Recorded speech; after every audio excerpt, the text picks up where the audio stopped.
స్మితా సబర్వాల్ కొన్ని కామెంట్స్ చేశారు, చూసే ఉంటారు మీరు. ఎట్లా చూస్తున్నారు, మీకు ఎట్లా అనిపిస్తున్నాయి? ఆమె అసలు ఆగుతలేదు, పెడుతూనే ఉంది కంటిన్యూగా. అంటే మీ గవర్నమెంట్లో ఆమె ఇప్పుడు ప్రభుత్వంలో ఉన్న ఐఏఎస్ ఆఫీసర్ ఆమె. అది ప్రభుత్వం దృష్టికి వచ్చి ఉంటుంది. సో అది ఒక వర్గాన్ని కించపరిచేటట్టుగా మాట్లాడడం అనేది మంచిది కాదు. ఎవరైనా సరే హోదాలు ఉండని లేకపోని ఎవరైనా మామూలు వ్యక్తి మాట్లాడడానికి లేదు, మాట్లాడకూడదు. మరి ఎందుకు తను అట్లా మాట్లాడుతుందో మరి వాళ్ళ ముఖ్యమంత్రి గారి దృష్టి కూడా వచ్చి ఉంటుంది, చూడాలి. అది కొంచెం ఇబ్బందికరమైన పరిస్థితులు ప్రభుత్వానికి తెస్తారు. అనెసరీ కామెంట్స్ దాంట్లో ఆఫీసర్ మాట్లాడినా లీడర్ మాట్లాడినా కూడా ప్రభుత్వం సమాధానం చెప్పాల్సి వస్తుంది. సో ఆ విషయంలో కొంత తొందరపాటు ఆపితే మంచిదని నా యొక్క సలహా. ఎందుకంటే బయట జరిగే పరిణామాలు తనకు తెలుస్తుందో లేదో నాకు తెలియదు. లేదు, బయట జరిగేవి ఆమె ప్రెస్ మీట్లు వేరే వాళ్ళు మాట్లాడేవి విని ఒక్కొక్కరికి కౌంటర్ ఇస్తుంది ఆమె, మళ్ళీ ట్వీట్లు పెట్టి సంథింగ్ డిఫరెంట్గా ఉంది.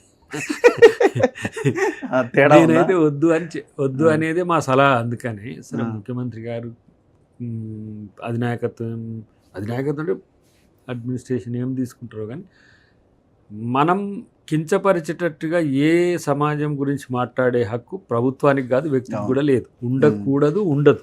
దట్టు దివ్యాంగుల పట్ల ఒక సానుభూతి ఉండాలి. రిజర్వేషన్ ఏమి ఒక పర్సన్ కల్పించింది కాదు కదా, పార్లమెంట్లో చేసిన చట్టం ఆధారంగా కల్పించిందే కదా. ఇప్పుడు రాజ్యాంగంలో ట్రాన్స్జెండర్స్కు రిజర్వేషన్ లేదు, ట్రాన్స్జెండర్కి హక్కులే లేవు.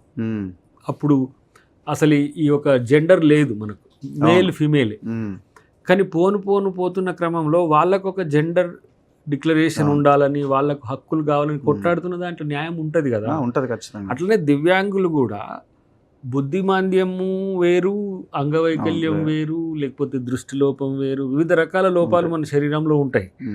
అలాంటప్పుడు వాళ్ళ పట్ల కన్సోల్ చేసి ఇంకా వాళ్ళని ఎట్లా అప్గ్రేడ్ చేయాలి, సహజమైన వ్యక్తి కంటే భిన్నంగా వాళ్ళని ఎట్లా డెవలప్ చేయాలంటే మనం రిజర్వేషన్లు పెట్టుకున్నాం. ఇప్పుడు ఒక ప్రత్యేక శాఖ కూడా ఉంటుంది, వికలాంగులకు సంబంధించిన శాఖ, దివ్యాంగుల కూడా ఉంటుంది.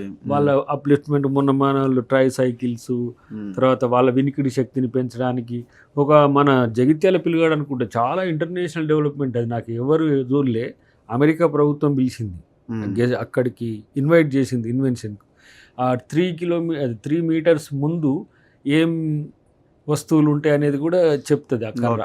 సో అదొక దివ్యజ్ఞానం లెక్క.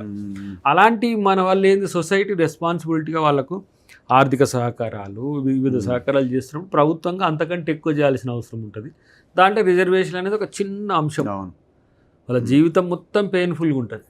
అలాంటప్పుడు అట్లా కామెంట్ చేయడం అనేది మంచిది కాదు. బట్ తాను ఎందుకు చేసిందో గవర్నమెంట్ కూడా రెస్పాండ్ అవ్వట్లేదు. ఈ పాటికే చీఫ్ సెక్రటరీ మాట్లాడాలా, ఢిల్లీలో ఉన్నారు అంతే. ఇప్పుడు మన ఏంది ఈ రైతు డిక్లరేషన్ లాంటిది ఒకటి పెట్టి ఇప్పుడు మనం మిగతా అంశాలు కూడా ఏమేమి చేయాలో ఢిల్లీలో అందరూ మెయిన్ క్యాబినెట్ అంతా కూడా ఢిల్లీలో ఉంది.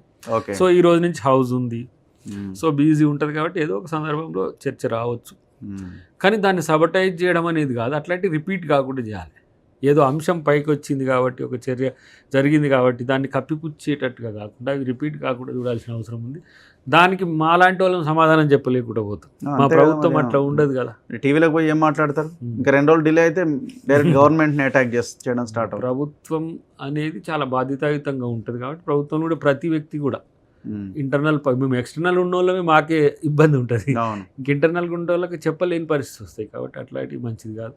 తెలుసు చదువుకున్నది, కానీ ఎందుకు అట్లా మాట్లాడుతుండ్రో నాకంటే మీన్స్ లాస్ట్ 10 years ఎఫెక్ట్ అయి ఉంటుంది తెలియదు. ఇంకా మరి ఎవరన్నా వల్ల వారి వెనుక ఉండేమని అనిపిస్తున్నారు అనేది కూడా తెలియదు.